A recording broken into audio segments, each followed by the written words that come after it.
মিজান ভাই কতটা পরিশ্রম করে সারাদিন, মানে কি পরিমাণ দৌড়ঝাঁপ করেছে লোকটা। এই মাত্র দেখলাম যে চেয়ারে বসছে সকাল থেকে শুরু করে। ভাই এই যে সকাল থেকে দৌড়ঝাঁপের পর এখন বসছে, আপনার কেমন লাগতেছে? ভালোই। আচ্ছা, এই যে দেখতেছি বাক্স মনে হয় ভরে গেছে, তো টাকা পয়সা তো হিসাব পাতি হয় নাই? না, ये আমার অর্ধেক খেয়েছি, এই না বাবা। অর্ধেক ঘরে রাইখে ভিডিওটা নাকি? ছবি ভাইয়া। ব্যাট মাইছে তো পেয়ারা প্রিয়া দেয়। পেয়ারা লাগতে খাতে এলে লাগিয়া। তারপর আজকে শুক্রবারের দিন অনেক লোকজন ছিল, কত টাকা বিক্রি হয়েছে আমি বলি না। বাসায় যে গোনা? তা আপনি এখানে কত রাত পর্যন্ত থাকেন আর কি? মানে আপনার 12টা পর্যন্ত?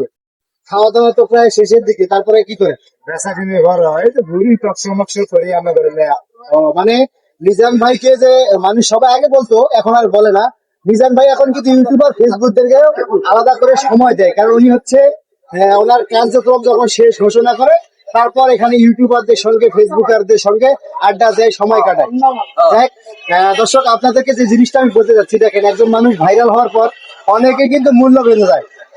এক একজন ভিডিও করার জন্য 1000 টাকা চায়, আর মিজান ভাই যিনি কিনা নিঃস্বার্থ ভাবে, আমি দেখেছি সকাল থেকে আজকে যতগুলা মানুষ এসেছে সবার সঙ্গে কথা বলেছে, সবার সঙ্গে ভিডিও করেছে, সবার সঙ্গে ছবি তুলেছে।